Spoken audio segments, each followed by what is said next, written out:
मैं एक 14 साल लड़की को ट्यूशन देता था। वो बहुत खूबसूरत लड़की थी। एक दिन उसके वालिद रात तक ना आ सके। वो बहुत डरी हुई थी और मेरे कंबल में घुस गई। उस इतना करीब आकर मैंने उससे कहा कि देखो, मैं भी जो करूँगा, डरना नहीं। मैं आहिस्ता आहिस्ता उसके अंदर हाथ फेरना शुरू ही किया था कि उसने ही अपने दोनों। मेरा नाम रूहान है। ये बात उस वक्त की है जब मैं कॉलेज में पढ़ता था। मैं पढ़ाई में काफ़ी होशियार था। मेरे घर के हालात इतने अच्छे नहीं थे। मेरे घर में बस मेरी माँ ही थी। मेरे पापा बचपन में ही फौत हो गए थे। मेरी माँ ने लोगों के कपड़े सिलाई करके मुझे पाला और पढ़ाया लिखाया। हमारा गुजर बसर बस हो रहा था। मैं एमए कर रहा था, लेकिन मुझे भी काफ़ी एहसास होता था कि मैं अपनी माँ की मदद करूं। इसलिए एक दिन मैंने फैसला किया कि मैं ट्यूशन पढ़ाया करूंगा। मैंने ये बात सर से शेयर की तो सर को बहुत अच्छा लगा। उन्होंने मुझे बहुत सपोर्ट किया था, जिसकी वजह से मैं ट्यूशन पढ़ाने लगा था। मैं 2 बजे फारिग हो जाता था और फिर 4 बजे ही सबके घर जाकर उनको एक एक घंटा ट्यूशन पढ़ाता था। मेरी माँ भी बहुत खुश हो गई थी क्योंकि मैं इस वजह से काफ़ी अच्छा कमा लेता था।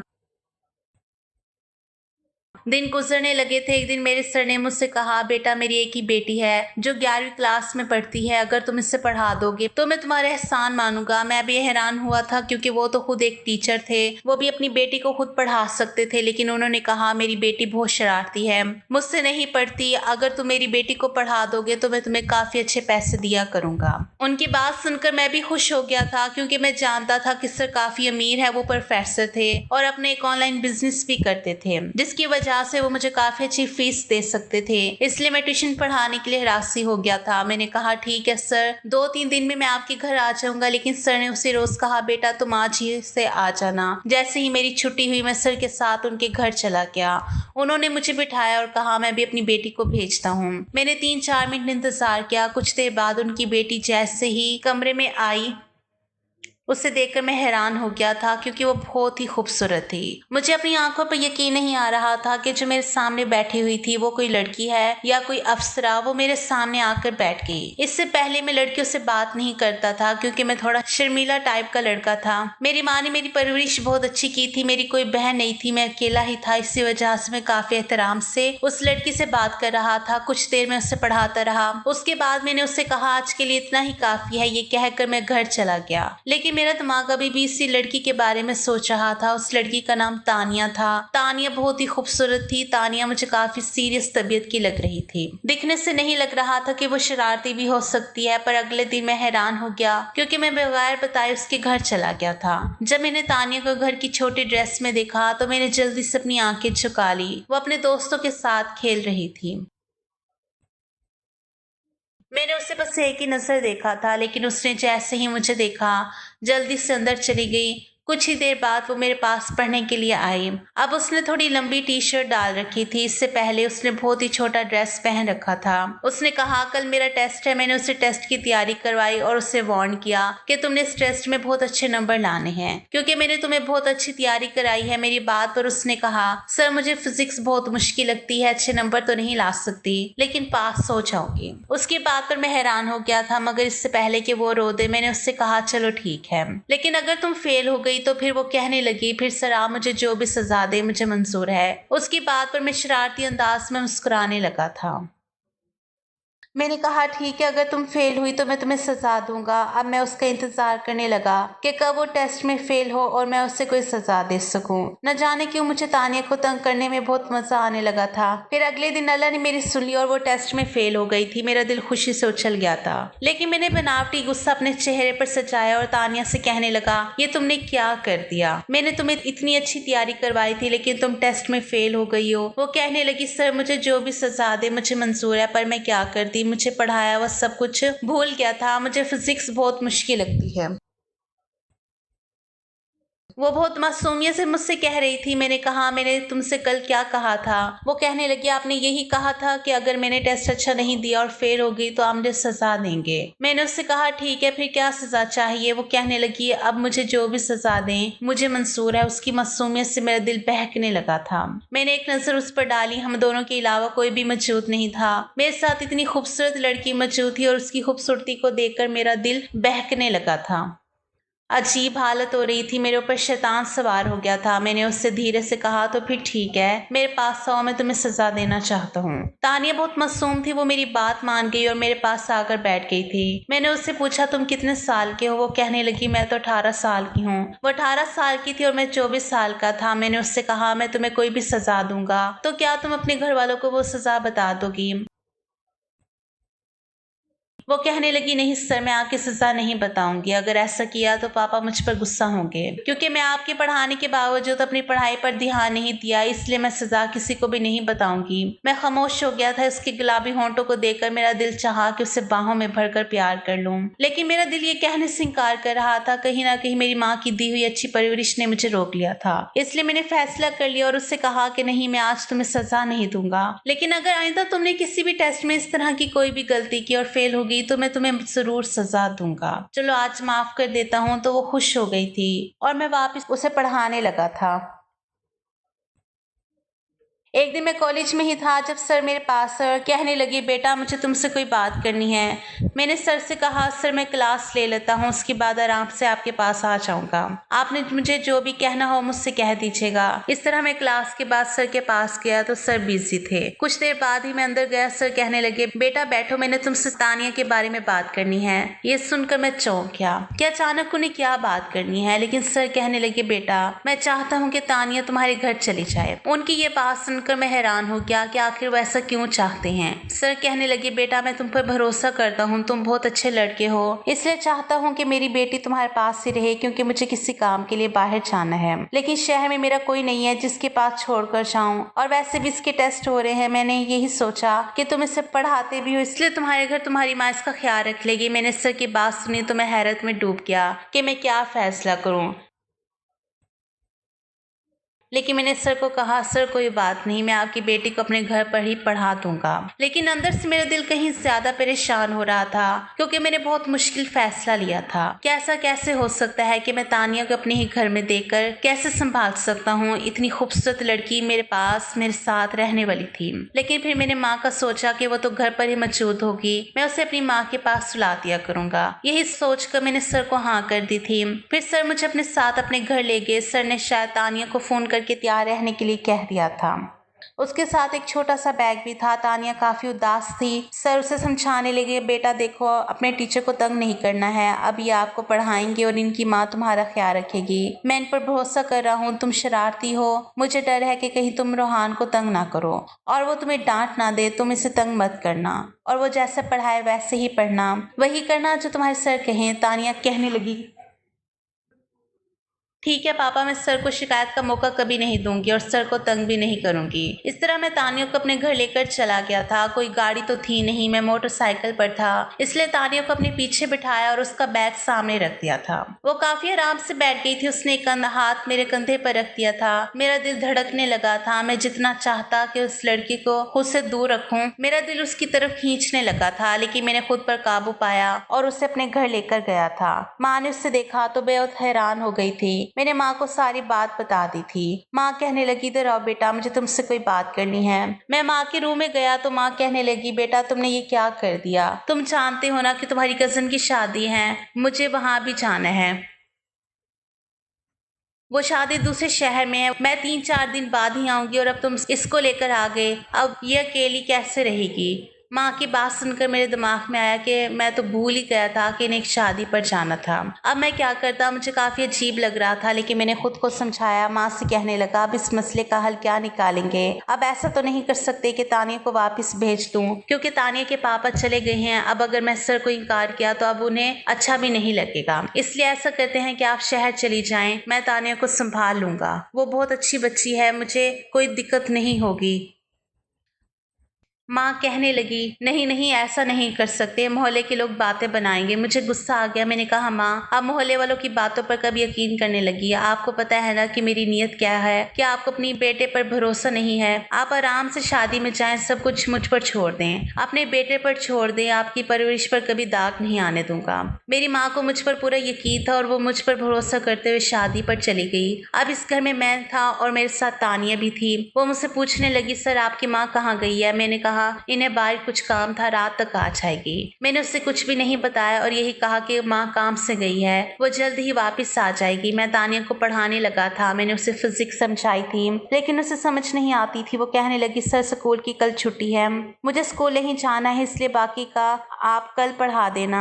मुझे भी याद आया कि कल तो छुट्टी है और मुझे भी स्कूल नहीं जाना क्योंकि हमारे कॉलेज में एक स्पोर्ट डे होने वाला था, इसलिए मैंने छुट्टी ही करनी थी। अब मैं हैरान हो गया। मैंने तानिया से कहा ऐसा करते हैं कि तुम सो जाओ क्योंकि वैसे भी कल छुट्टी है, तो मैं तुम्हें बाकी सारा कल पढ़ा दूंगा।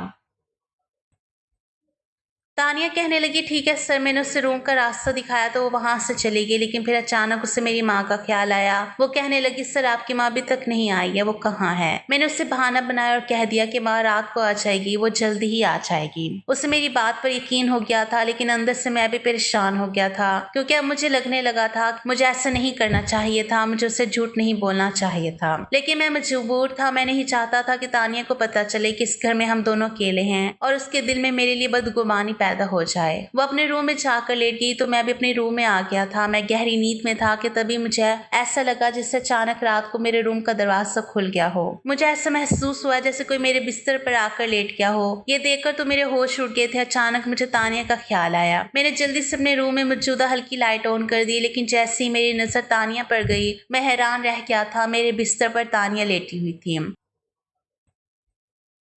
मैंने कहा तानिया ये क्या हरकत है, तुम यहाँ पर क्या करने आई हो, अपने कमरे में जाओ। वो कहने लगी सर बुरा मत माना लेकिन मुझे अंधेरे में अकेले घर में सोने की आदत नहीं है। मैं कभी अकेली नहीं सोई, जब भी सोती हूँ पापा के रूम में ही सोती हूँ और अगर मैं गलत नहीं हूँ तो मैं ये भी जानती हूँ कि इस घर में मेरे और आपके अलावा कोई भी मौजूद नहीं है, लेकिन मैं क्या करूँ, मुझे अकेले घर में डर लगता है। मैं अकेले नहीं सो सकती इसलिए मैं आपके पास आ गई हूँ। मैंने उसकी बात सुनी तो उसके पागलपन पर मेरा जी चाहा कि अपना सर दीवार पर मार लूं। ये कैसी लड़की है जो मेरे साथ रहने में शर्म महसूस नहीं कर रही। मैंने उससे कहा तानिया तुम इतनी छोटी भी नहीं हो, तुम तो जानती हो ना कि हम दोनों एक रूम में नहीं रह सकते, क्या अब ये भी मुझे तुम्हें समझाना पड़ेगा। वो कहने लगी मैं जानती हूँ लेकिन मैं क्या करूँ, मैं मजबूर हूँ। मैं कभी अकेली नहीं सोई हूँ। मैं बहुत देर से अकेले रूम में सोने की कोशिश कर रही थी लेकिन मुझे बहुत ज्यादा डर लग रहा था। बहुत मजबूरी में मैं आपके कमरे में आई हूँ। मैंने सोचा चुपचाप आपके पाँव की तरफ जाकर सो जाऊंगी, लेकिन अकेले कमरे में नहीं सोऊंगी। ये कहकर वो रोना शुरू हो चुकी थी।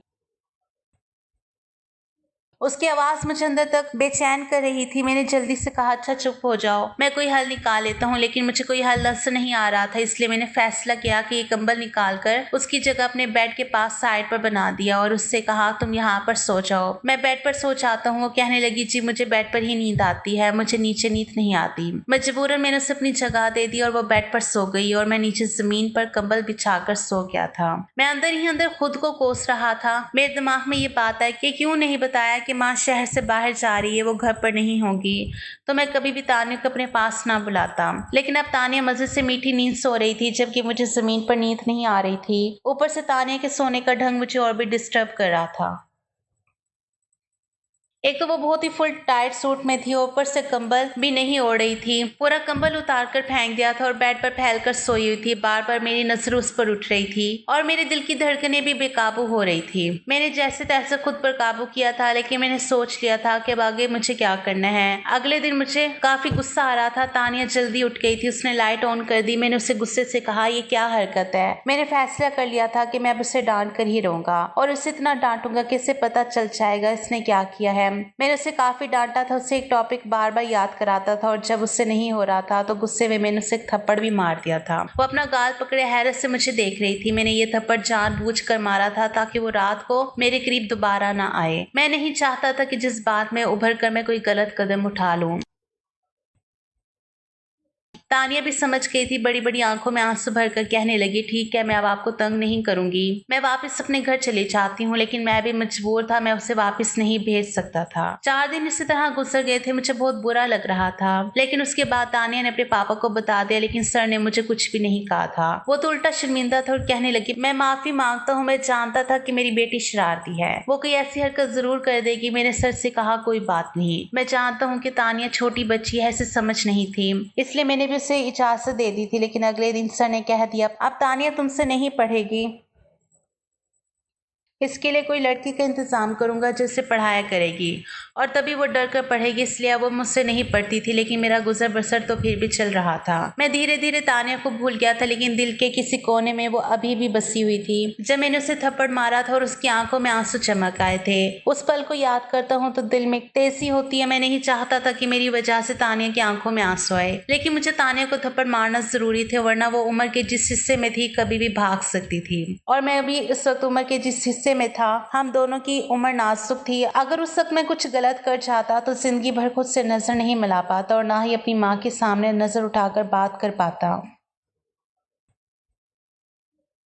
इसलिए मजबूरन तानिया को सही राह दिखाने के लिए उसे थप्पड़ मारना जरूरी था। 5 साल का वक्त गुजर चुका था। एक दिन मुझे पता चला कि वो यूनिवर्सिटी पहुंच गई है। मैं बहुत हैरान हुआ था क्योंकि उस वक्त मैं भी जॉब कर रहा था। वो मुझसे 6 साल ही छोटी थी। एक दिन अचानक मेरी नजर यूनिवर्सिटी के गेट पर तानिया पर पड़ी थी। मैं उसकी खूबसूरती को देखकर हैरान हो गया था। वो छोटी नहीं रही थी, बल्कि बड़ी और समझदार बन गई थी। उसे यूनिवर्सिटी की हवा लग गई थी। कुछ लड़के उसके आसपास खड़े थे और उससे बातें कर रहे थे। मैं हैरान हुआ। मैंने एक नजर उससे देखा। शायद वो भी मुझे पहचान गई थी, लेकिन वो मेरे पास नहीं आई। मैं बहुत हैरान हुआ कि ऐसे भी क्या नाराजगी कि वो मेरे पास नहीं आई। कितने दिन इसी तरह गुजरने लगे। मेरा दिल कहीं तड़प रहा था। दिल में दबी हुई तानिया की मोहब्बत कहीं ना कहीं मचलने लगी थी। मैं अब तानिया को ही देखता था। उसके पास 4 लड़के होते थे जो उसके दोस्त बन गए थे और मुझे बहुत बुरा लग रहा था। मजबूरन एक दिन मैं तानी के पास चला गया। उससे कहने लगा, क्या तुमने मुझे पहचाना? उसने मेरी बात का जवाब नहीं दिया। मैं बहुत गुस्से में आया। उसका हाथ दबोचकर दरख्त की साइड पर ले गया और कहने लगा, ये क्या हरकत है? मैंने उससे कहा, जब तुम मुझे इस तरह इग्नोर करोगी तो मैं ये सब करने पर मजबूर हो जाऊंगा, इसलिए चुपचाप मेरी बात सुनो। तानिया कहने लगी, मैं जानती हूँ मैंने तुम्हें बहुत तंग किया था। उसकी बात सुनकर मैं हैरान हो गया था। मैं कहने लगा, मैंने तुम्हें पढ़ाया, क्या तुम इसका बदला इस तरह लोगी? मैं तुम्हारी बहुत इज्जत करता था, लेकिन अब तुम मुझसे ऐसी बात करोगी? वो कहने लगी, उस वक्त तुम मेरे उस्ताद थे, लेकिन अब तुम मेरे कुछ नहीं लगते, और जिनको मैं नहीं जानती मैं उनसे ऐसी बात करती हूँ। मैं बहुत परेशान हो गया था कि उससे कैसे माफी मांगू। फिर एक रोज मैंने उससे माफी मांग ली थी। मैंने उससे कहा कि उस वक्त मेरा तुम पर गुस्सा करना बहुत ज्यादा जरूरी था। अगर मैं तुम पर गुस्सा नहीं करता तो बहुत कुछ गलत हो जाता। तुम और मैं उम्र के उस नाजुक हिस्से में थे। वो उम्र बहुत नाजुक होती है। जरा सी गलती हम दोनों को बर्बाद करके रख देती, इसलिए मजबूरन मुझे तुम पर गुस्सा करना पड़ा था और तुम पर हाथ उठाना पड़ा था, क्योंकि ये कोई छोटी बात नहीं थी कि एक जवान लड़का और लड़की इस तरह अकेले सोए। मैंने कहा, मैंने तुम पर इसलिए गुस्सा किया था कि तुम गुस्सा होकर मुझसे अलग सोना शुरू कर दो। मैं एक लड़का था, कब तक अपने आप पर कंट्रोल करता। मैं नहीं चाहता था कि मैं तुम्हारे साथ कुछ गलत करूं, और सच तो ये है कि मैं धीरे धीरे तुम्हें चाहने लगा था। मुझे तुमसे मोहब्बत हो गई थी। वो मेरी बात सुनकर खामोश रही थी, कुछ भी नहीं बोली थी, लेकिन उसकी आंखों की चमक ने मुझे बता दिया था कि वो मेरी बात सुनकर खुश हुई थी। शायद वो भी मुझसे मोहब्बत करती थी। वो चली गई, लेकिन मैं भी खड़ा नहीं रहा और वापस चल दिया, क्योंकि अब मैं जानता था कि शायद उसे गलती का एहसास हो जाएगा और वो मुझसे माफ़ी मांगेगी। पर उस दिन इसी तरह गुजरने लगे थे। तानिया आई ही नहीं थी। कुछ दिन इसी तरह गुजर गए। एक रोज़ किसी ने मुझे आवाज़ लगाई। जैसे ही मैंने पीछे देखा तो तानिया थी। वो मेरे पास आई और कहने लगी, मुझे माफ़ कर दो, मुझे ये सब कुछ नहीं करना चाहिए था, लेकिन मैं क्या करती? मुझे आज तक किसी ने ऐसी बात नहीं की थी जिस तरह तुम बात करते थे। तुमने मुझे पढ़ाया था, उसका बहुत बहुत शुक्रिया, लेकिन मैं बहुत नाजुक थी। मेरे पापा ने कभी भी मुझसे इस तरह तेज़ लहजे में बात नहीं की थी, लेकिन तुमने उस दिन मुझे थप्पड़ मारा था, तब से ही मैंने सोच लिया था कि मैं अपने पापा को बता दूंगी कि अब मैं तुमसे नहीं पढ़ूंगी। और मैंने सोचा था कि अपने पापा से कहकर कोई दूसरा टीचर रख लूंगी। उसकी बात सुनकर मैं थोड़ा सा मुस्कुराने लगा था। अगले ही दिन मैंने अपनी माँ को अपना रिश्ता लेकर तान्या के पापा के पास भेज दिया था। मेरे सर को भी इस रिश्ते पर कोई एतराज नहीं था। खुशी खुशी इस रिश्ते के लिए राजी हो गए और ठीक 10 दिन बाद तान्या मेरी दुल्हन बनकर मेरे कमरे में बैठी हुई थी और मैं उसके सामने बैठे उसे देख रहा था और वह शर्म से अपने आप में सिमटती जा रही थी। मैंने उसका हाथ थाम कर कहा, तान्या, अब तुम पूरे इख्तियार के साथ मेरे बिस्तर पर मेरे साथ सो सकती हो। ये कहकर मैंने तान्या का हाथ चूम लिया था और वो भी शर्माते हुए मेरे सीने से लग गई थी।